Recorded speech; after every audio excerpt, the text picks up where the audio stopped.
Thank you for joining us tonight. We're up here in Denver. A lot of us have these houses with these interest rates that are absurd. I'm a mortgage guy. These are absurd rates that we will talk about to our children's children. We don't want to sell low rates, affordable payments, equity, staying out of the market because of high rates and the cost of real estate. So obviously, all of that can create problems. A little bit of a background about myself. I'm a Navy vet. I have a simple goal to create 100 landlords. And we are on that journey right now because I am a landlord and I feel very passionate about it. So you see a little data about me there. This is the premise of what we're going to be talking about tonight. The low rate and equity puzzle. It's not your forever home. In fact, you may not even love it anymore. You may recognize that when the time comes to sell this house, home prices are up, rates are up. So what to do? A lot of people are saying they feel trapped. There's people with remorse. I'm going to give you a brief overview of Colorado from a historical perspective of what this state represents now and going forward. Maybe you think about selling, but concerns with the market, and you may want to wait until the rates come down. So interesting stats about real estate that I will share there. Basic tax benefits of real estate as an investment. That's an important component of real estate investing and vision planning. I'll show you some stats about the trouble the average American actually faces, according to Vanguard. Before we get into that, let's talk about Colorado. We're going to see what's going on in Colorado. And as I talk about Colorado, I'm a native. I grew up in Golden. I had a grandmother who, when I was a kiddo, we used to drive to the springs. She lived down there a lot of time as a kiddo in the springs. But I'd love to know, if you feel inclined, to drop in the chat. What do you love about Colorado? Quality of life, jobs, wages above national average, outdoors, recreation. And with that being said, 2013, the population was approximately 5.27 million in the state of Colorado. Going forward, northern and western Colorado will claim the largest share of growth in the state. State demographers, where this data comes from. Greeley and Fort Collins will double, and some models show Colorado Springs will overtake Denver as the largest city. Parks and wildlife data shows 55 and older population is growing. And by 2040, Colorado will be 50% non-white, so becoming a much more diverse state. And as I go into the next slide, if you're inclined, you can drop it in the chat. The average appreciation in Colorado from 1980 to 2020. I think better regard. All right. And feel free to drop those in. I love hearing what people love about Colorado being a native. They recently did this from 2002 to 2022. In average, even given the worst real estate market of our time, it was 4.4% from 2002, December 2002 to December 2022 was 4.4% on average. And keep in mind, that was 2008, 2009, 2010, 2011, the worst real estate years in the end. It still averaged 4.4%. So over 1980, I'm going to guess it's more like 5.5%. I could be wrong. If we take out 2021, 1980, the average home price in Colorado was $100,000. This is from the US FHFA data. It's actually 4.55%. And that does account for the housing crisis in Colorado. An interesting fact about that is that downturn in our home prices averaged about 3.5% per year. Within 2 years of the recovery, we were past where we began at the beginning of the housing crisis. This 40-year window includes, I think, at least 7 recessions. In those recessionary periods, I'm going to show you the actual chart. These gray bands right here, those gray bands right there are the recessions. 1980, 100,000. You see it here. And then, of course, you see what I call the exponential curve. A little fallback, the last part of 22. But Daniel, you would probably be able to share with everybody that 22 as a whole, home prices in Colorado were actually positive, not negative in total. They were. I actually lost a bet recently. I had a bet. I was the skeptic who thought the home prices were going to fall. And I lost a year-long bet with another realtor recently. So I was bears. So through every recession here, except for the housing crisis, that's being, if it were statistics, we would take out the outlier. The irony is when you look at the history of mortgage rates in comparison, this is the Federal Reserve Bank of St. Louis. This is government data. What happens to mortgage rates? This is including the early mid 70s recession, rates down. So then in that gas and oil time frame, rates went up, but coming out of that, rates down. What happens through and out of recessions or mortgage rates? They come down. This example is from Wheat Ridge. So we know Denver prices are a little bit are higher, but it's perspective and it's just an understanding about what this could mean for you. So this is a home that if you bought in 2017, that payment would be $2,400 a month. If sold, would sell for 720. Take out agent commission, the potential price reduction or seller concessions. It wasn't priced appropriately. Interest rates being higher with a 410 loan payoff, there's proceeds of 246. If you put that money into a more expensive house, this gives a little insight as to why the market can be slightly frozen. The payment on that thing becomes 4,800. That creates problems for a lot of people from a budgetary stand. And in that example, you would use a majority of the money for a down payment, but you would have some assets retained of roughly, call it 75K after that down payment. But then the trade-off becomes the payment was 24, the new payment was 48. A lot of people are like, time out. We're just going to stay in this house. You may take a loss on the sale, price reductions and seller concession due to higher rates right now. And so this bears the thought, right? Which is, could there be an alternative? What if I retained the property that has that low rate in the twos and made it a rental, bought my house that's more suited to what I need from a home today? This same house, bought in 2017, with that mortgage of 418 with a payment of 2,400, would rent for 3,700. So this gets into really where some magic starts to happen for some people that have decided to jump in. Only what I'm really going to layer in though is depreciation, because if you take the difference of the land versus the improvements in this example on a 24% tax bracket, that would also be $4,000 flowing back into a tax return, which you could adjust your W-4 and get in your paycheck. And technically 13 and 333 make it 1633. And now the difference in those two homes are $870 a month without accounting for the other tax benefits of owning a property that is an investment property. With that being said, you also retain an income producing asset, and the new home's mortgage interest is also tax deductible, including the interest on the property. The same example using historical data, 4.5% that we talked about, 740 will become 982 to $1,000,000. That's historical versus forecasted appreciation. So when those numbers start becoming bigger, 500,000 gets to 700 much faster than 300,000 gets to $500,000 because the percentages grow. But Daniel, you could touch on some of the next bits of data, but we got a supply problem. We need more supply for it to be a normal real estate market. And if you take out what's under contract, there's even less homes that you can write a contract to buy on. There's not supply. Builders have been underbuilding since 2008. New household formations are outpacing new supply, and there's a growing population. So I call it a systemic problem, and the concern becomes what solves for this problem. But Daniel, do you want to add anything to that relating to supply right now down there? Yeah, it's exactly right. If you look at the numbers, we need to build about 1,000,000 homes per year. And if you look at the time span between, I think it was like 2008 and 2016, where the builders were moving slow, we were down 3.7 million homes, even with the building that we have been doing. It hasn't been enough to recap. And certainly, we just don't have the home here locally. We don't have them nationally. And then I'll just add two 2020, 2021 were really crazy. So we had a lot of institutional investors buy up a lot of properties. There was a time when I think that they were buying up like 20% of all the homes they're hitting the market. And so they're holding those in their rentals locally. And then now we're experiencing that we have a lot of sellers that are like, I'd like to move, but I got a 3.125 and I'm not trading that for a 6.5. Our market's still locked up.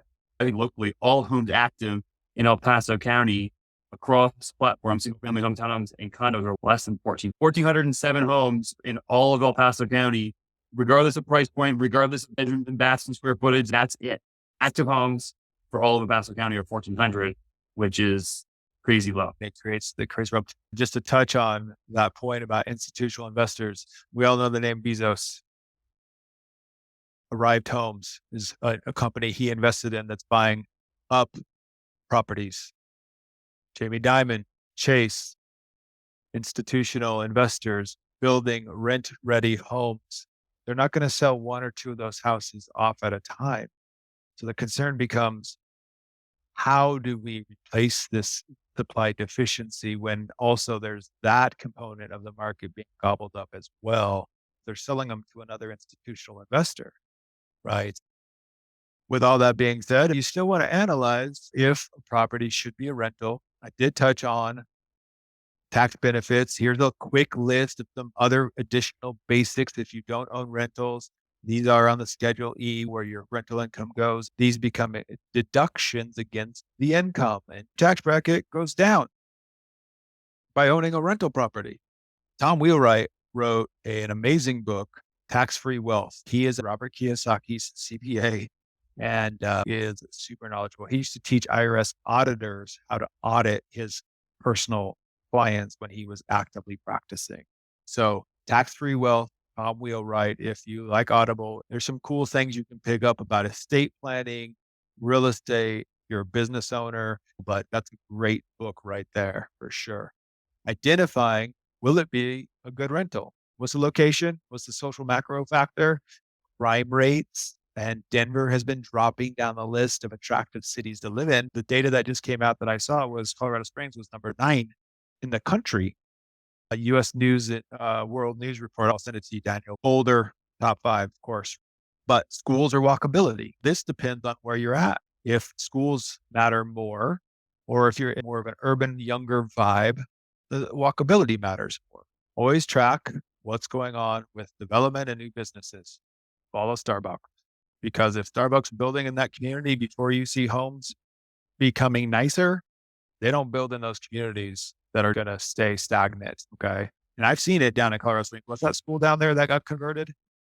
Idlewild Yeah, or Idlewild. there's another one called Lincoln Center. There are two different schools that are in central Colorado Springs that have been converted into mixed use places. And both of them are like the coolest places. I go to both of them frequently because they're the place. Yeah. When we come down there, we stay at, oh gosh, there's a resort nearby. Cheyenne Mountain. Sand Mountain, yes. I love that place. We got the pool, great for the kids. They got the beach. We go to the zoo. With that being said, there are some things to think about too, because some people would say, this sounds awesome. I don't know where I'm going to get the money for my next down payment though. What am I going to do? The average homeowner has $300,000 of equity in their house. This also bodes against those who say we're going to have a housing crisis. If the average person has 300K of equity, they're going to walk away from that, or would they just sell and go rent if they really had a financial catastrophe? 3 to 5% down. If you're a veteran, depending on the current house, it may be no money down. That money can come from gifts from family. It can come from savings, 401k loans, a home equity line of credit. We have a lot of clients that have been utilizing those. The cool thing about a home equity line of credit is if you take it out but don't use it, there's no payment because it's like a credit card tied to your house. There are some additional more abstract ways, which shared equity or equity release programs. But yeah, you do want to look at your loan to value. You want to think about the bigger picture. What does this mean for your life? You can track the wealth in your home. This is HomeBot, the startup out of Denver. They're popular for lenders and realtors. You get a visual on the wealth of your home every month. My clients love it. This shows Colorado Springs area, and the market temp is 0 to 100, 181 to 100. Very strong seller. Sellers in market from 61 to 80. Balanced market, 41 to 60. This is real-time data from HomeBot in the different areas down there. I see a 50 over here. I see a 94 by Air Force Academy. Right. If that's the case, it's a seller's market because of supply not existing, right? So this continues to be a challenge. I checked it out at one point, but I just never loaded my people into it and sent out all the emails. It is a great tool. If y'all want to, we certainly would invite you. I could put y'all in there to our HomeBot. You get that digest once a month through cool interactive tool. Our clients love it. Clients tell me, Ray, your email is the only junk mail I open. They love it. It's just very visual, very visual. You can search for homes from a perspective of average days on market, how many homes in that zip code, general stuff that would help in the conversation for thinking about buying or where to buy. You're not going to buy a place to move into. You're just going to buy a rental. Places to think about and where should we look to buy a rental property. So why even do this? I told you I was going to tell you a wild stat. Here's the wild stat, and this is Vanguard. This is 2022 data that says the average American in their 60s has less than 300K in their 401k. For retirement, this is problematic for the country. If I was in my mid 30s and I had a house and I made that house a rental and I bought one other house, that house I talked about before in 30 years will be $2.7 million. I know that sounds crazy, but would you have thought in 1980 that house would be $700,000 today? This is about building wealth through real estate. And what I just told you isn't exotic. It's buying one property, moving into it, keeping the other one as a rental. If I'm cash flowing $1,300 a month, I could have a property manager for a couple $100 a month. And then all I'm doing is talking to the property manager. If my life's really busy, if I run a business, have children, I don't want to be a landlord. There's ways to own the real estate and not be the active landlord that's dealing with frustration, finding the wrong tenants, the evictions. It's all avoidable. Tom Wheelwright would say that a 401k is a government subsidized insurance plan. When I retire, if I have kids and now they're gone, and if I had a mortgage, but all I did was pay it off, what are my tax shelters now? And if my income didn't really go down, my tax bracket didn't go down. It went up because I lost my deductions. I got rid of the mortgage because I want to pay that thing off. So now you're taking out draws from the 401k that are now taxed.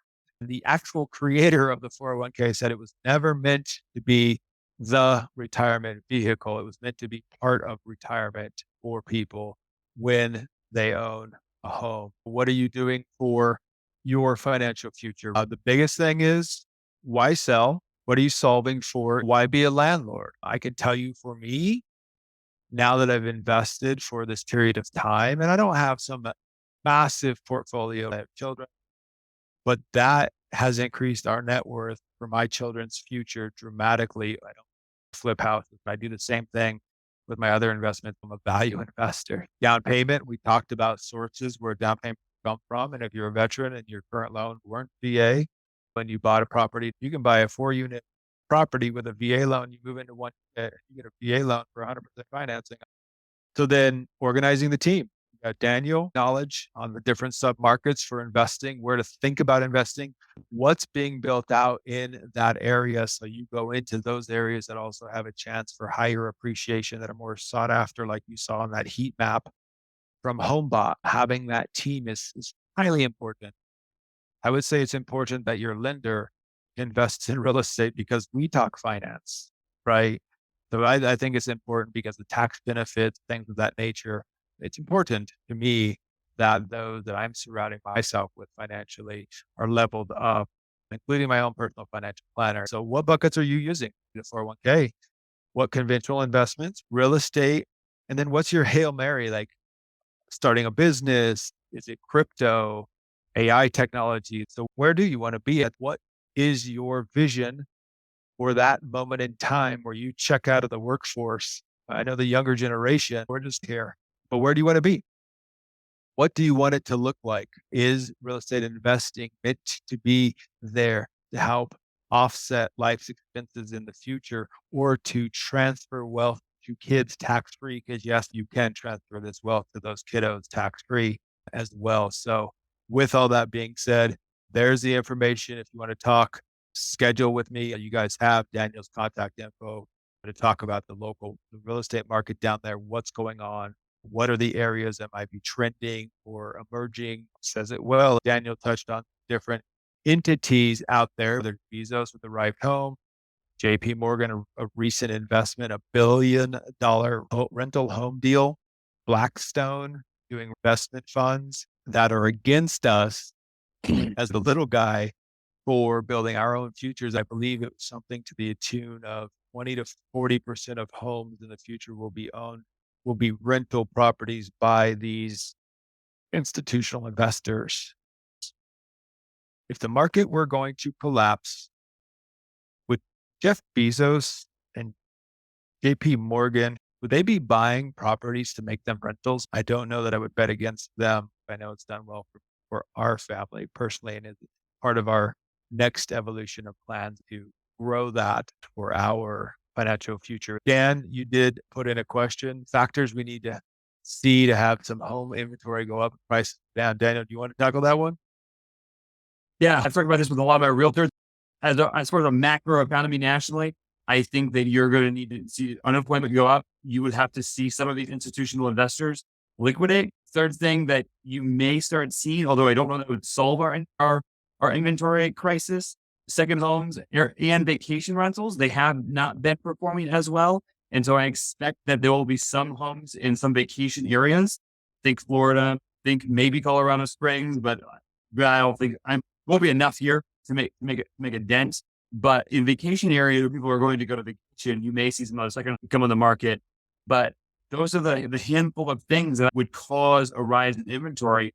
But I think I saw something recently that said like nationally there were 660,000 homes on the market, which is just an abysmally small amount of homes for our country to have actively on sale. So it would have to be a combination of those 3 or 4 things happening around the same time for unemployment in the country to spike, which I expect to happen. I think Powell's been clear that he's out to break the economy. So once we see that unemployment number climb to 4 or 5%, we could probably expect some homes because people without jobs don't buy homes and they don't make their mortgage payments. And so they're moving back to Ohio, right? I think that will bring some inventory, second homes. If these institutional investors decide to liquidate, I know Zillow had a liquidation period, as did Open Door. But that's what I would have to see on a macro level to get the inventory. I would have to have it all pretty suddenly. And I'll add to that as far as home prices going down. Now, remember, the past is not guaranteed. Home prices could certainly go down. I'm a data guy. So the thing that's alarming to me is when you see that Federal Reserve St. Louis branch and you see that period of 40 plus years of time, it encompasses the housing crisis, which was the biggest calamity related to housing ever, 4.55% over decades of time. So that is where, like, I have an 8-year-old, 4-year-old, right? What does this mean when they go to buy a house? Blessed that I have a rental that maybe I sell and say, here's the money for a down payment. Thanks for the note there, Mark. I'm glad you found it to be informative. Dan, any other question there? It's 7:08. I have a couple of things to share, which I hope will spark a few more questions. So I was actually looking at the average IRA, and I'll admit that I am below what the average 35-year-old has in their retirement account. But I would also venture a guess that my net worth is significantly higher than the 35-year-olds out there. And it's largely due to real estate. And I'll briefly share that. And then I'm going to touch on the tax a little bit as well. I was fortunate enough to marry a girl that not only was amazing, but also her dad was rich. My wife had money set aside for her school. She was also very smart. She had scholarships. Her parents decided to take you and your older siblings' money. You had about $1,000 in 2012 in Colorado Springs. We bought a rental. We bought it cash. So my wife got $400 a month. My sister-in-law and my brother-in-law got $400 a month. I hope to one day be able to help my kids. So we became landlords, 1/3 owners 12 years ago, and it has grown since then. Everyone liked the idea. So the whole family has now gotten together and put it into this company. We bought 9 rentals over the years. And I would say that our purchase cost on all of these 9 rentals was probably $1 million or 1.1. Today, it's close to 2.5. Now, we are selling one right now in New Hampshire, but in 10 years, we've doubled our money. And not only have we doubled our money, we have made something to the tune of $10,000 a month. We've all received anywhere from $500 to $1,400 a month, depending on contributions. 3 of those rentals here in Colorado Springs that I take care of for the company. And even if we have a down, if we lose 10%, we're never going back to 2012 pricing. And so the sooner you can get in the game, and I know that the people here some of them are investors and landlords, Second thing I'll say is that we have an Airbnb in our basement. 31.43% of my house is an Airbnb. And what that equates to on my taxes is 31.43 of everything that I do to my house is a tax write-off, including this. We put in a really nice fence and I put it in a really nice in-ground trampoline for my kids. 31.43 of my utilities is written off every year. It's good because I make no money on paper, but it's great because I get to make good money and not pay them as much. The third thing I will share, and you guys are welcome to ask questions about any of these things, is actually my GC on this call, Demetrius. I just secured a $220,000 HELOC on my house, and we're going to be building a 3-car garage with an ADU above it. That's going to rent out for more than, this is a project I've been working on for 4 years. So I know Mark has heard about this project. Kaylee's probably heard about this project before finally coming to fruition because of the equity that my house has gained. It's being able to tap equity and leverage it and do something great with it and just keep adding to the value and keep adding to your cash flow is a lot of fun. The last thing I will share is a mentor of mine told me once, would you rather earn $100 an hour or make a penny for doing absolutely nothing? His point was, if you can make money while you sleep, that is the highest value of your time because you put no time into it. That's where I see rental income. I guess those are my 3 or 4 things to share. What questions are out there about what I said or anything I said? Hey, Daniel, you said something that spiked a question. You talked about a company.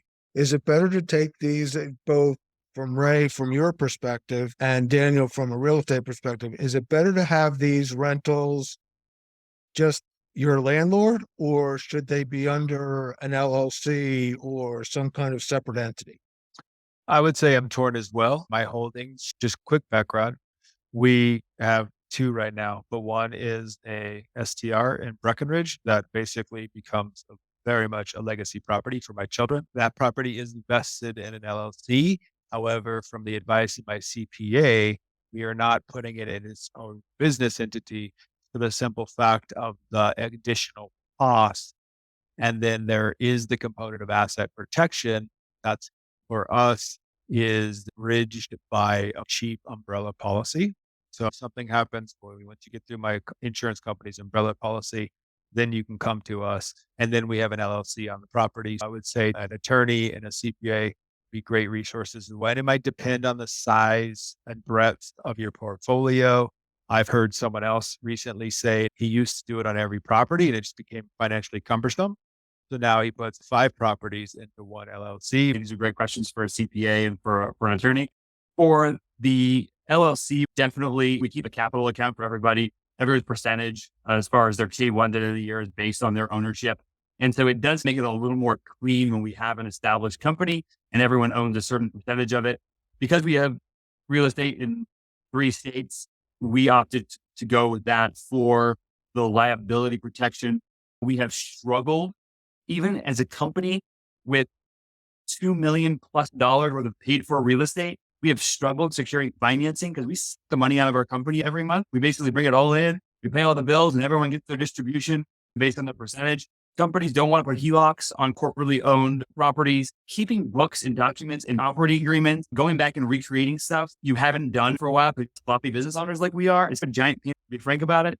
And so that's why I'm torn. I just feel like you have way more flexibility. You could act with way more speed when they're helping your own needs. So if you're not going to be huge, you're not going to have dozens of properties and you want to be able to move your properties quickly, I think that maybe in your own name, but again, go talk to your CPA or attorney. Great insight there. Any last questions as we wrap up here tonight? Thank you both. Dan. I'm going to share one more thing because it happened recently. I was referred some buyers out of Texas, and they bought a piece of land when they first got married. They bought it for, I don't know, let's say $10,000 or $20,000. And they thought, oh, someday we'll sell this and we'll just we'll buy our car. They ended up selling it for $1.8 million. His brother owned 40% of it, but they came up to Colorado Springs about $1 million to spend cash in 1031 tax exchange. And they bought 2 properties. 44 years ago, they took that money. And so they bought it. First property they bought, there's a little piece of land in Lubbock. That ended up being in the center of town 40 years later that they sold for a ton of money. Again, I'm not going to, those results aren't guaranteed, but I just don't know the vehicle that you can grow wealth as quickly. Huge fan and a very smart financial planner. And he talks about this is what the market can do for you. And I can tell you what my net worth is off of 3 pieces of real estate, and that net worth is greater than I ever thought my net worth would be in life right now. So now I'm like, how do I double that? Like, Right. how do I double that so that these children can be set into their future and their kids' future? I love what you're doing, Daniel, with the family. That's a way to buy up real estate and create generational wealth. The thing about real estate, like just having one rental, right? Having someone pay 80 to 90% of your 401k also appreciates in value. And if you just paid off one property, I showed this to a single mom recently. If she bought a $350,000 townhome with her 2 kids in 25 years, if she paid off 2 townhomes at $360,000, she could transfer effectively $2 million of wealth to each kid based on historical numbers, just the 4.5 that has existed for 40 years in this country. So I'll leave everybody with that. I hope you found something out of it, and certainly connect with Daniel to talk more about your plans and your visions. If you want to connect with me, I'm here for you. Mark, did you have a question? Yes. Ray, when you were going over your chart, my house is in that 94 number, and I paid $335 for that thing, and it's worth about $650 now. And I've been using it as short-term rental. When did you buy it, Mark? 2013, So in October. 10 years, it's doubled in value.